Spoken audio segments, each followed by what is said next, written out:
The 410 Ironhide is the new Tier 15 Battle Pass weapon in Season 6 of Black Ops Cold War.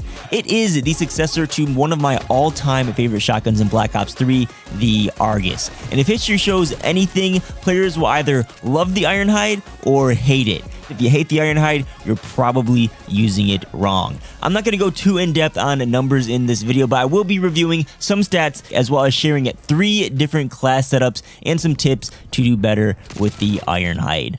As a standalone weapon, the Ironhide is incredibly strong. It boils down to being a better Hauer shotgun. It has slightly less hipfire accuracy and a slower fire rate, but it has about double the range of the Hauer, which results in way more consistent one-shot kills even while hip-firing. However, you want to avoid hip-firing as much as you can with the Ironhide. The unique mechanic for this weapon is when you aim down sight, the pellet spread tightens significantly and it boosts your range. I haven't done the math on the range boost, but it seems something like 33% with the brief testing that I've done. Now put 2 and 2 together, your tighter pellet spread while aimed down sight and that boosted range gives you incredible one-shot hit potential, making this thing almost like a pseudo sniper shotgun hybrid, just like it was in Black Ops 3. Now you don't get a slug round when you aim down sight like you did in Black Ops 3, so it is possible to not land all of your pellets when you shoot, making the Ironhide not as consistent as its predecessor, the Argus. But I think it is fairly balanced for Black Ops Cold War. The Argus was a primary in Black Ops 3, and the Ironhide is a secondary in this game. This is likely the reason why the fire rate is slower too. Now, when you're building your class setup for your Ironhide, you want to focus on 3 key stats. The first stat is, well, it's not really a stat, but your pellet spread. You want to reduce your pellet spread as much as possible when you're aimed down sight. So you're always going to want to run either the infantry V choke or the agency choke on any class that you make. You can see on the screen right now, both of these attachments reduce the spread significantly at range, and honestly, they do about the same amount of reduction even though they have different stat values when looking at these spreads on the wall.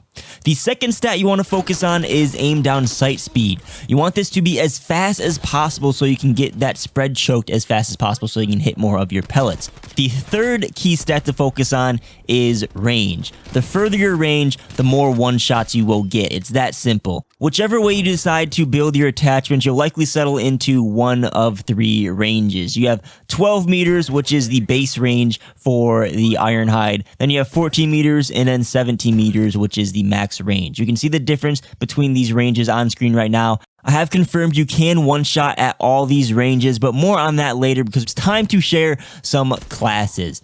I have 3 different classes for you. The first class is what I found I've played with the best. It's well balanced for Cold War and very consistent in multiplayer.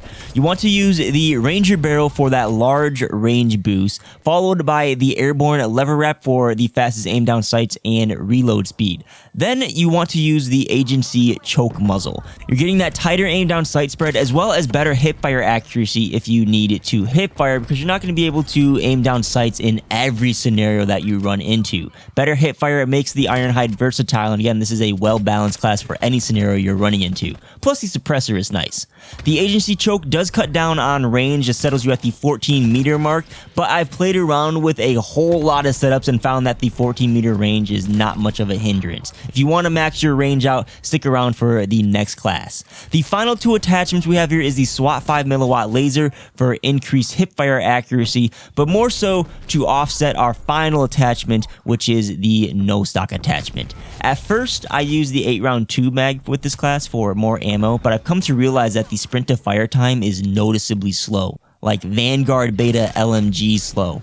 It really prevents you from being aggressive and running around with the Ironhide. So no stock rounds the class out to give you a balance of aim down sight sniping people and then being able to hip fire accurately if you ever get caught in a sticky situation or you're transitioning to ADS off an aggressive sprint. If you're looking for a more passive class to pick people off with, class number 2 is just for you. That rhymed and felt really cheesy when I said that. I did not do that intentionally. But class number 2 is reminiscent of the Black Ops 3 Argus. You want to use the Ranger barrel for that 17-meter range. I quickly want to mention the Task Force barrel at this point in the video, because I know someone is wondering about this barrel. It says that this reduces range, but in my testing, I found that the Task Force barrel one-shots up to 15 meters, which isn't bad at all. However, it's not that consistent for long-range snipes from my play experience. You get way more hit markers with the Task Force barrel. I think it's because missing a pellet at range is much more impactful because of the way pellet damage is in this game. I'm not 100% sure, but the Ranger barrel is definitely the better option for long-range engagements.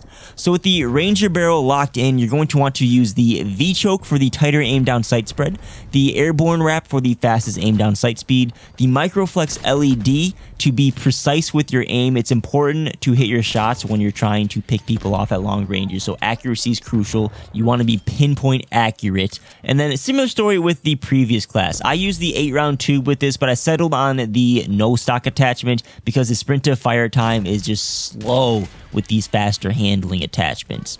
This is your best class setup for long range aim down sight kills and is the closest you'll get to the Black Ops 3 Argus. Now this last class I wasn't going to include because it's not the best way to use the Ironhide, but I understand that not everyone is going to want to put in the effort to line up your shots, and you just want to use the Ironhide like you would with any other shotgun.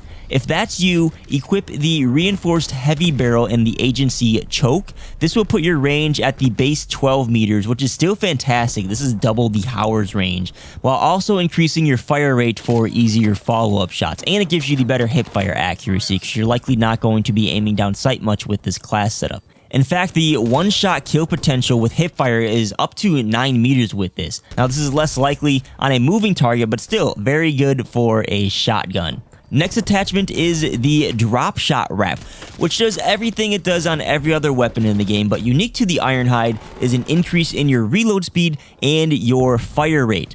Next up is the SWAT 5mm laser for hipfire accuracy, and lastly, the 8-round tube mag for convenience. We're not really penalizing sprint to fire with this class, but if you still do find it to be a bit slow, you can opt for the shotgun stock to speed that stat up a little bit.